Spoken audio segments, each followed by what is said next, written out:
you for all your support and just the enthusiasm of being here. We're really appreciating it all. And so we're going to get right into our keynote speaker, and that is me to introduce. Jennifer Haigh is the author of 8 books of fiction. Her first, Mrs. Kimball, won the Penn Hemingway Award for debut fiction. Her latest, Mercy Street, won the Mark Twain American Voice in Literature Award and was named a Best Book of 2022 by The New Yorker, The Washington Post, and The Boston Globe. Born and raised in Barnesboro, now northern Cambria, she writes often about the landscape of her childhood. Her novels, Baker Towers and Heat and Light, and the short story collection News from Heaven are all set in fictional Saxon County, Pennsylvania, a place local readers will find eerily familiar. Haigh is a graduate of Bishop Carroll High School, Dickinson College, and the Iowa Writers Workshop. That's a good question. Her work has been recognized by the Guggenheim Foundation, the National Endowment for the Arts, and the American Academy of Arts and Letters, and has been published in 18 languages. She teaches in the graduate program in creative writing at Boston University. Please welcome Jennifer Haigh.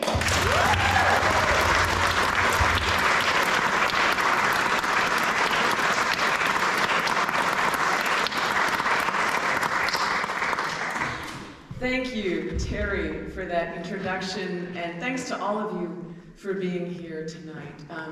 Special shout out to everybody from the Northern Cambria and Cambria Heights school districts, because tonight is the Coal Bowl, and you are here listening to me.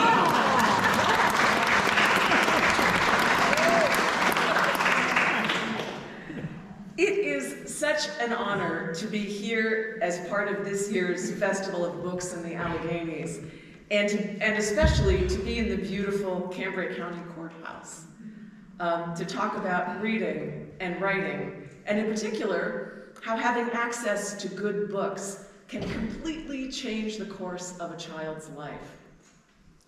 I know this from personal experience. I learned it firsthand, and I'm reminded of it every single day.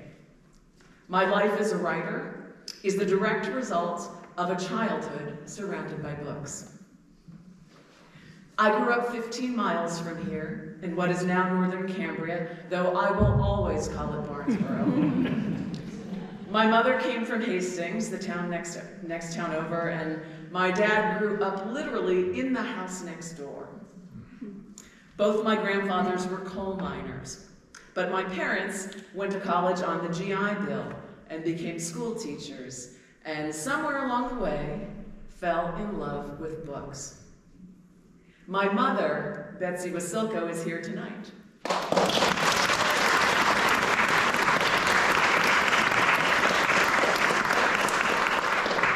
I know some of you may remember her as the high school librarian at Cambria Heights. She was, in fact, a professional book pusher. Now, when I think of it that way, it is not surprising that I grew up to be an addict.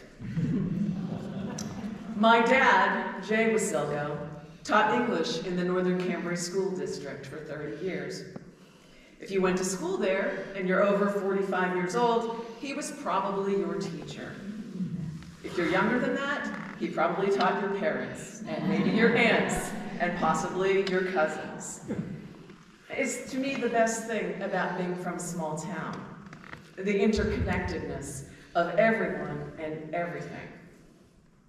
If you're in this room, it's entirely possible I went to school with you. Maybe you went to my church, or maybe we were in a play together at Crescent Lake Playhouse. Maybe you remember my brother, who played the clarinet in the Bishop Carroll Band. It wouldn't take us 5 minutes to figure out how we're connected. To me, that's one of the real satisfactions in life, discovering all the surprising, invisible connective tissue between people who barely know each other. Really, it is the best possible training for a young person who wants to be a writer. To me, discovering those connections is what writing novels is all about. When Hillary invited me to come speak to you tonight, I figured I'd talk about how I became a reader and a writer, the pivotal role books played in my life. So there's a reason I started out by talking about my parents. If you want to know why I became a writer, look no further. I'm the person I am because of the people they were, because they raised me in a house full of books. My family was not wealthy. You don't get rich teaching public school. But we always got a daily newspaper. We subscribed to a dozen different magazines. In our house, the Bible was shelved between the World Book Encyclopedia and the complete works of Shakespeare. My parents' den was lined with bookshelves. My mom's Willa Cather and Carson McCullers, my dad's John Updike and Irwin Shaw. Because they read every single day of their lives, I grew up thinking that was a normal thing to do. That, to me, is a privileged childhood. Because my parents read the good stuff, I had access to the good stuff. For a little girl who wants to be a writer, that's like growing up in extravagant wealth. You know, I can't remember my parents ever lecturing us about the importance of reading. They just did it. My dad loved nothing more than stopping for a slice of pie at the Keystone restaurant and then moving on to the salvage store in Munster. We'd leave that place with a grocery sack full of books. Old hardcovers with yellow pages, books that still smelled like someone else's cigarettes, but contained entire worlds. As a family, we spent summer afternoons sitting by the lake at Prince Gallitzin State Park, Mom and Dad each absorbed in their books. Watching them, I understood that reading was a pleasure. When I was very little, I can remember wondering, what exactly is written on those pages? What's so great that you would rather do that than just about anything else? Seeing my parents read made it seem glamorous and intriguing and adult. It made me want to do it myself. Barnesboro, in those days, was a prosperous little town. The coal mines were still mining, and the steel mills were still milling. In town, we had 2 5 and 10 stores, 2 furniture stores, 2 excellent fruit markets. There were 10 churches and at least a dozen bars. Crucially, there was also a public library just across the street from the Hope Volunteer Fire Company, in a big old building that had once been a dress shop and still had those big plate glass windows that looked out onto the street. As a kid, I spent literally hundreds of hours there because there was no Amazon, remember? And we were 70 miles from a good bookstore and 30 miles from a bad one. So for a kid like me, that public library was a lifeline. Along with my elementary school library and the Cambria County Bookmobile, it kept me supplied. I started out with the Nancy Drew mysteries and Hardy Boys mysteries. When I ran out of Nancy's and Hardy's, I wanted more mysteries, so I started reading Agatha Christie. Now those books aren't written for kids, but for me, at age 10, they were exactly right. They were just what I needed. Those books opened up the world to me. For my young self, reading was travel. At that age, I had never been any further than Ocean City, Maryland. But in my imagination, I had taken rainy walks in the English countryside. I traveled on the Orient Express and taken a cruise down the Nile. The detective character, Hercule Poirot, was Belgian, and his speech was peppered with French expressions I didn't understand. So for Christmas, I requested a French-English dictionary. In retrospect, I would say it was the best Christmas present of my entire life, because it was the beginning of my lifelong love affair with the French language, which continues to this day. I studied French in high school with the unforgettable Ursula Pulowski, and I studied French in college at Dickinson. I spent my junior year abroad in Toulouse and took classes at the university there. Later, I spent another year in France on a Fulbright scholarship, doing Fulbright research. And these days, when my books are translated into French, my French publisher sends me on a book tour all over France. And I give talks and readings and do radio interviews in that language. All because I read a few words of French in a mystery novel when I was 10 years old. That's what can happen when you give a kid a book. The Barnesboro Public Library didn't have much of a budget. Back then, a lot of the books were donated. Sometimes there would be a handwritten note on the first page to Helen on her high school graduation. Good books are good friends, May 30th, 1931. To me, those handwritten inscriptions only made the books more valuable. This copy of Wuthering Heights that some girl named Helen kept for the rest of her life, that her daughter found in a box in the attic when they were cleaning out the house after Helen's funeral. In a way, each of those books told more than one story. There was the story written on the pages, but there was also the story of the person who bought the book for Helen as a gift, and the girl who received it and kept it all those years. Those donated books were mostly classics. Once I had burned through all the Agatha Christies, I read Emily Bronte, and then Charlotte Bronte, then Jane Austen. That was about it for books by women, so then I read Dickens, and eventually, when I got really desperate, Tolstoy and Dostoevsky. Now those books were way over my head, and I can remember getting frustrated and complaining to my parents that they were so hard and getting no sympathy. My dad, I remember, suggested I look up the words in the dictionary. Another notable fact about that library is that there was no trash. This was a real problem, because I would have loved to get my hands on some trash. But remember, 30 miles from a bookstore. I would have loved some cheesy paperback romance novel by Danielle Steele, but instead I had to make do with Jane Austen. And that may be the single luckiest thing that has ever happened to me, being forced to read the good stuff. It was in college that I started writing. At first, I tried to write stories set in France, where I'd done my junior year abroad, or in New York, where I imagined myself living one day. I tried to write about people who were nothing like me. I took a class with a writer named Robert Olmsted, who saw through me immediately and correctly diagnosed my problem. I wasn't writing the stories closest to me, the ones that truly mattered. And he did what all great teachers do in that situation. He gave me a book. In my case, it was a short story collection called Black Tickets by a young writer named Jane Ann Phillips. Jane Ann grew up in Buckhannon, West Virginia. Her characters were so familiar to me that I felt I had known them my entire life, as of course I had. Jane Ann is a friend now, but at the time, she was the writer who made me think I could be one too. Last year, she won the Pulitzer Prize in fiction, so a lot of people are now reading her for the first time. But trust me, she's been this good for like 35 years. So there you have another example of why reading matters. If I had never read Jane Ann Phillips, I could never have written Baker Towers. It was my second book, and the first one that focused on what was dearest to me. It was in writing Baker Towers that I first put our region on the page. I wrote that book in about 3 years, but I'd been thinking about it for much longer. It was the book I always knew I would write.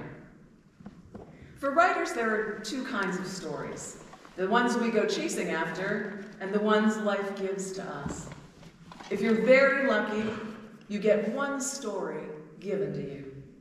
For me, that was Baker Towers. The writer Raymond Carver once said, famously, that a short story is news from another world. And that was pretty much the way my editor reacted to Baker Towers. Claire was born and raised in New York on the Upper West Side, and to her, my Western Pennsylvania coal town was exotic. When she read that book, she fell in love with Bakerton. This very sophisticated New York editor who traveled all over the world and had a massive career in publishing. She edited Freakonomics. To her, this little western Pennsylvania coal town was a remarkable place.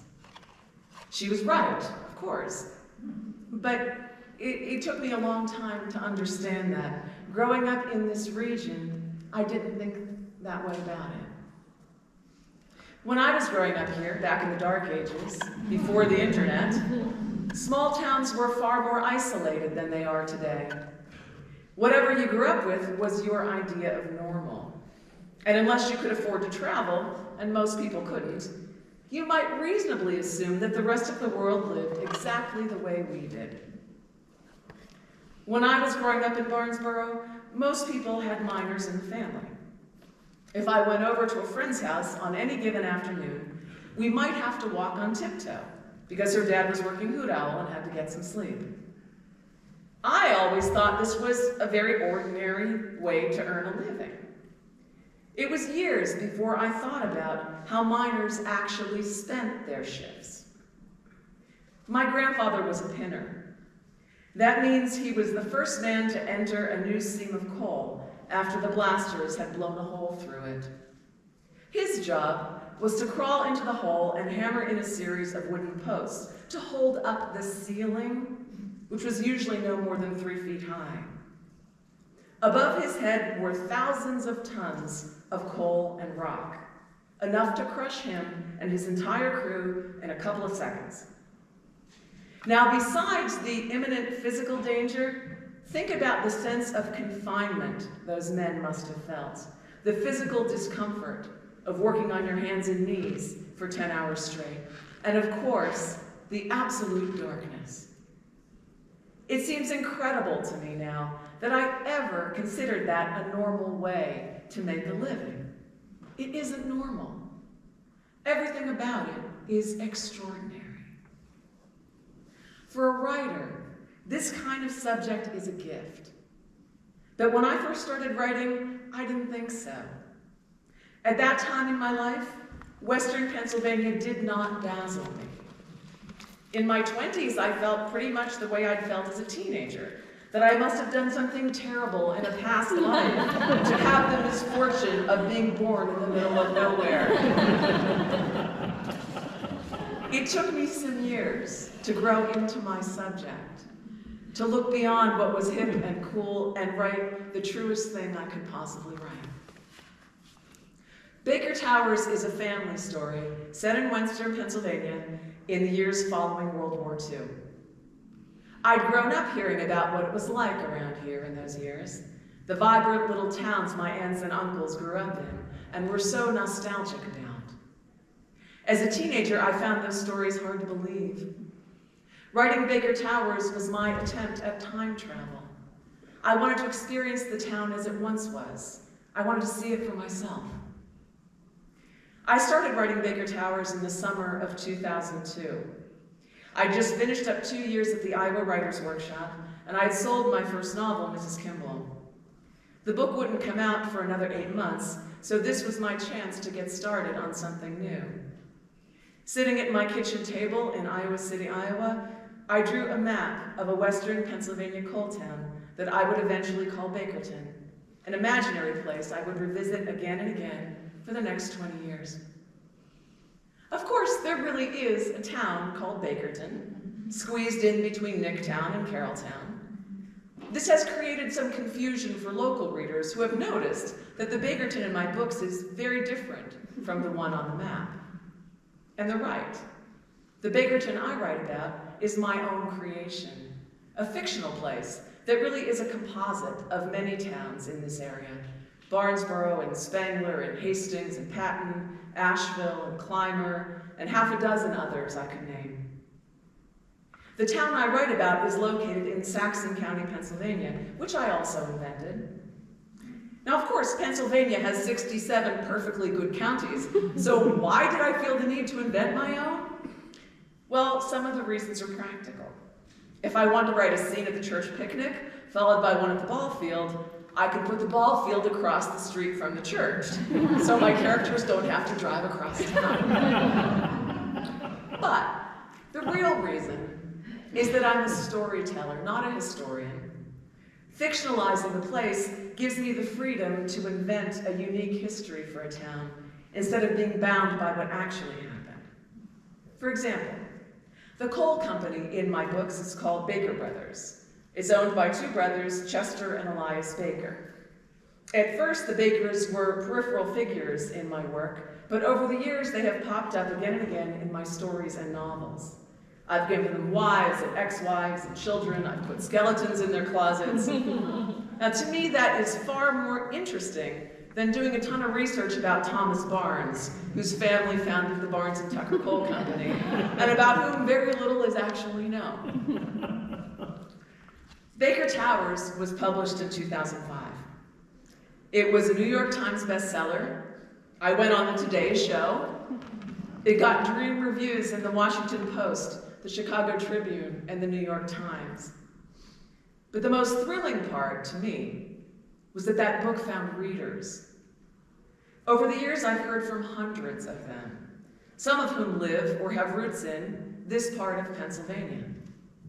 I got emails from readers who knew my very large family, who worked in the shirt factory with my Aunt Regina, who went to high school with my Aunt Evelyn, who served in the Navy with Uncle Johnny or the Army with Uncle George, who went to high school with one of my literally dozens of cousins, a few of whom are here with us tonight. And of course, I heard from many, many people who had borrowed books from the Cambria Heights Library, or who'd had Mr. Wasilko for 8th grade English, and read the good stuff he assigned year after year, The Red Pony, To Kill a Mockingbird, The Old Man and the Sea. His students remembered those books so fondly. More than one of them wrote to me, "Your dad was the best teacher I ever had." And to me, that was better than going on the Today Show.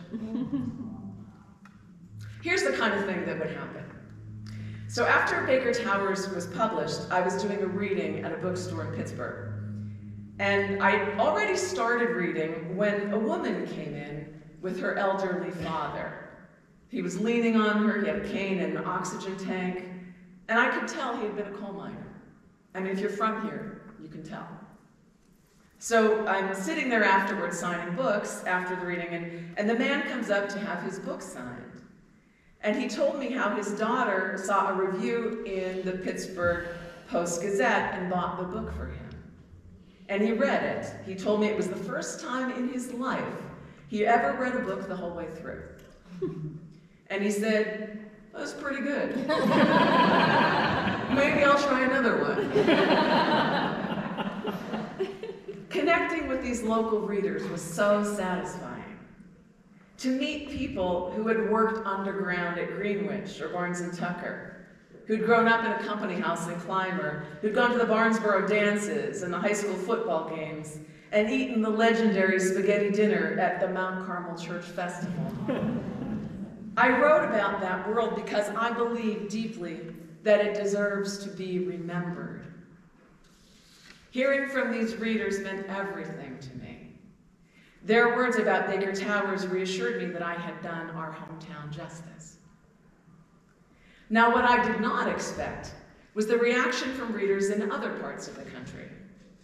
When I spoke at public libraries in Massachusetts and New Hampshire, people talked about the mill towns that had fallen on hard times. In the Midwest, I met laid-off auto workers who were still hoping that Detroit was going to make a comeback. I met people from small towns in the Pacific Northwest that were decimated when the logging industry faltered. And I understood then that the story of Bakerton is the story of small-town America, working-class America, as our industrial economy morphs into something else entirely. And many, many people, many communities have been left behind. I once heard an interview with the writer James Salter, where he was asked why he wrote novels. He said, "I write because all of this will vanish. Books are the best technology we have to prove that we were here and lived the way we live, to make future generations understand what it was like to be alive on Earth at that particular moment." After Baker Towers was published, I thought, okay, I did that. I put my home place on the page. I'm free now to write about something else. And I did. I wrote a couple of novels set in Boston, where I live, The Condition and Faith. But over time, a funny thing happened. I found myself wondering about the characters I had created in Baker Towers, what became of them after I closed the book on their story. And I wasn't alone. When I was in bookstores giving readings from The Condition or Faith, I would often meet a reader who wanted to talk about Baker Towers. Readers, as it turned out, had questions. What happened to Joyce and Dorothy and Lucy after the novel ended? Did Georgie stay married to Marion? And what was the deal with that youngest brother, Sandy, the one who graduated high school and ran off to California and was never heard from again? Well, I was curious about that too. So I wrote one short story about Sandy Novak, about his life in California, what he was up to out there. And that led me to write a second story about Sandy Novak, and then another one about his sister Joyce. I even wrote one about Joyce's high school English teacher, Miss Viola Peel. And before I knew it, I had 10 short stories set in and around Bakerton. They're collected in my second Bakerton book, News from Heaven. Almost by accident, I had written another Bakerton book. But at that time, I thought, okay, this has got to be it. Baker Towers is going to be the only Bakerton novel, because it seemed like nothing else was ever going to happen in Saxon County, Pennsylvania. But I was wrong about that. In 2011, I started reading news stories about gas drilling in western Pennsylvania, which, who knew, sits directly on top of a geological formation called the Marcellus Shale. This formation contains huge deposits of natural gas, but for a long time, no one knew how to extract it. Suddenly, in the 2000s, we had the technology to do it, and the fracking boom began. Eventually, about half the counties in Pennsylvania would experience gas drilling, including Indiana, Allegheny, Washington, Westmoreland, and Greene counties.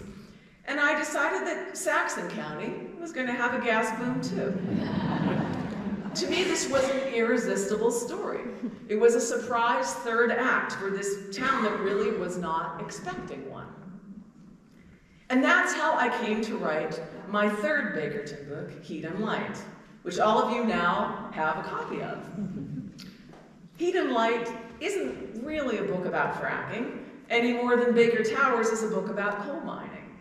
They're both stories about people and about community, and how community changes over time.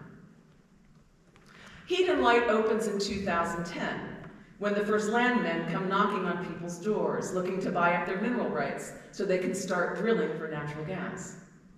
The main character, Rich Devlin, is a prison guard who hates his job. What keeps him going is his dream of farming his grandfather's land.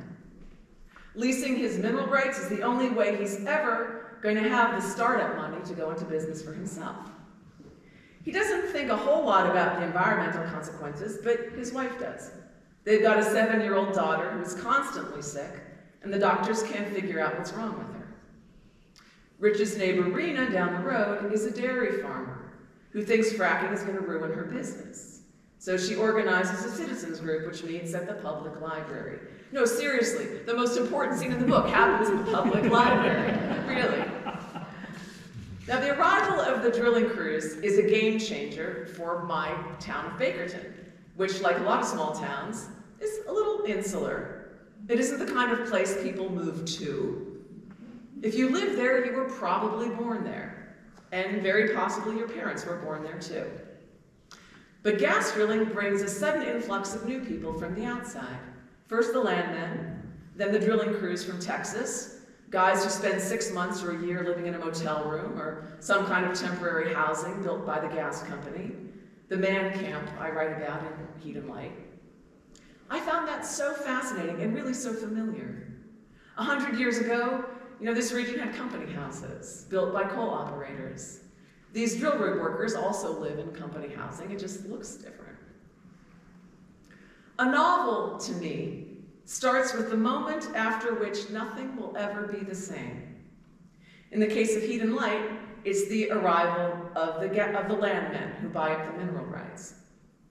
It was fascinating to me how a single corporate decision, like sending one drill rig to Pennsylvania, could have very personal consequences for every person in this town. For instance, one of my characters is a female minister who tries to do some outreach to the gas workers and ends up falling in love with one of the guys, not knowing that he's got a wife and kids back in Texas.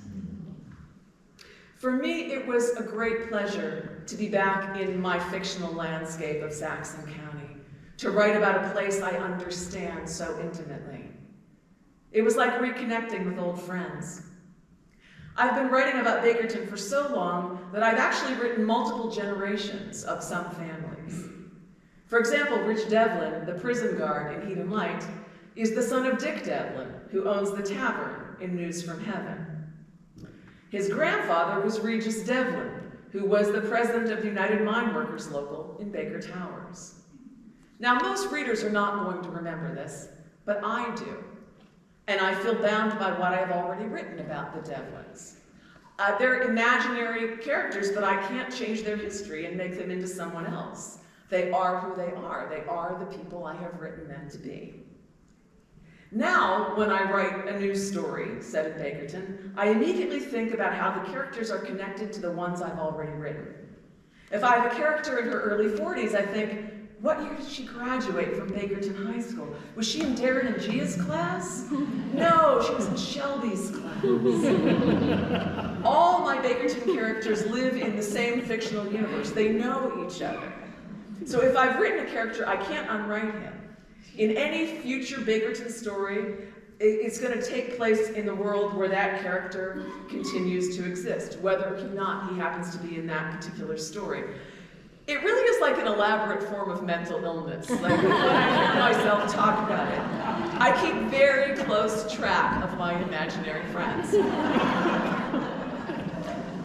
But as much as I loved coming back to Bakerton in Heat and Light, it was in some ways a painful process. When I was writing Baker Towers, I got to imagine the region in its heyday in the 40s and 50s. If Baker Towers is in some way a Valentine to Western Pennsylvania, Heat and Light is kind of the opposite. Writing it forced me to confront our part of the world as it is today, an industrial region that has lost its industry. By any measure, the small towns in Western Pennsylvania have suffered. We've lost mines and factories and steel mills. People have lost their livelihoods and often their sense of purpose.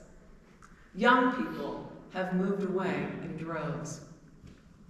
In 2020, the Northern Cambria Public Library was destroyed in a fire. They've since reopened in a much smaller space, but that magical old building where I spent so much of my childhood is gone forever. This too is a story worth telling. What happens to a company town when the company pulls out and the town's reason for being is no longer there? Then what? As I wrote the story of Bakerton in the 21st century, I thought a lot about that question, then what? I thought about how our past informs the present, how Saxon County's history as a coal mining region allowed people to see fracking as an opportunity rather than a liability. So I'm going to read you just a little bit. This is how I wrote about it.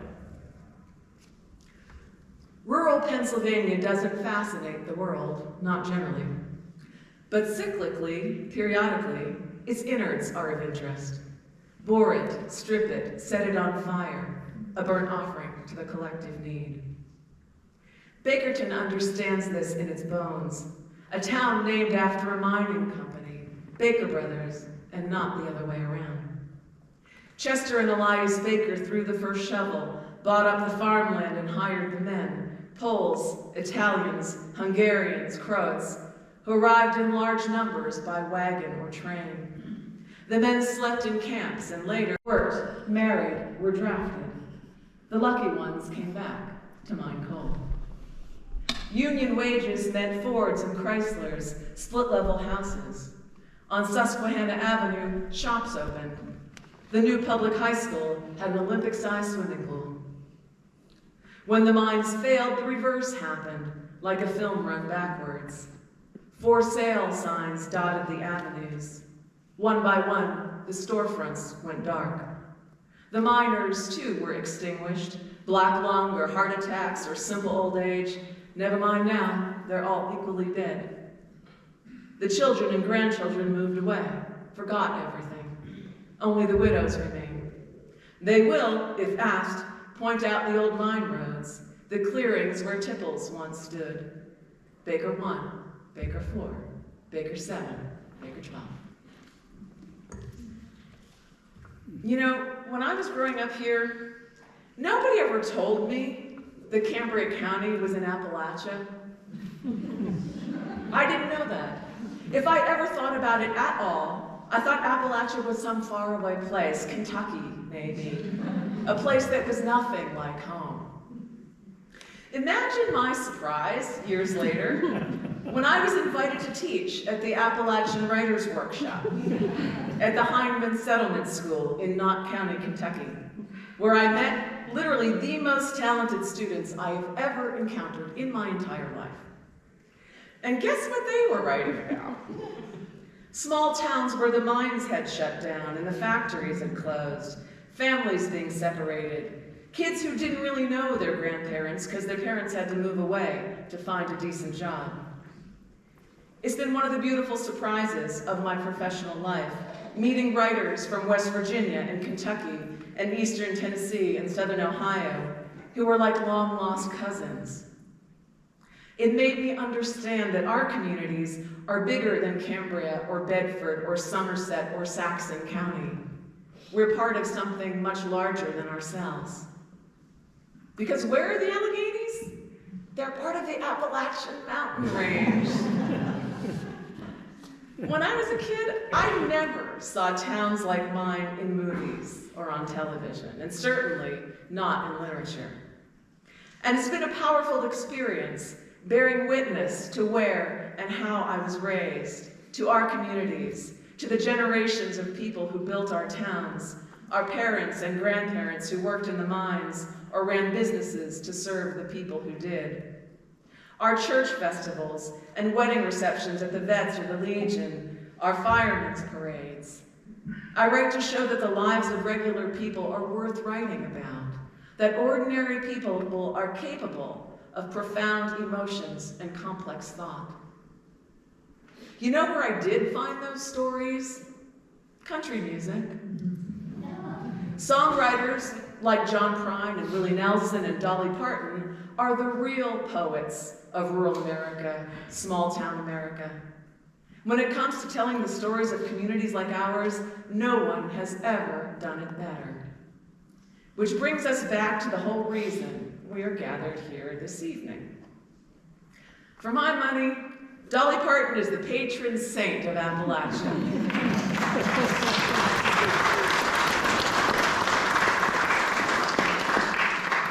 Yes, it's true, she has a glorious voice. Yes, she is a dynamic performer, a songwriter of immense power and heart.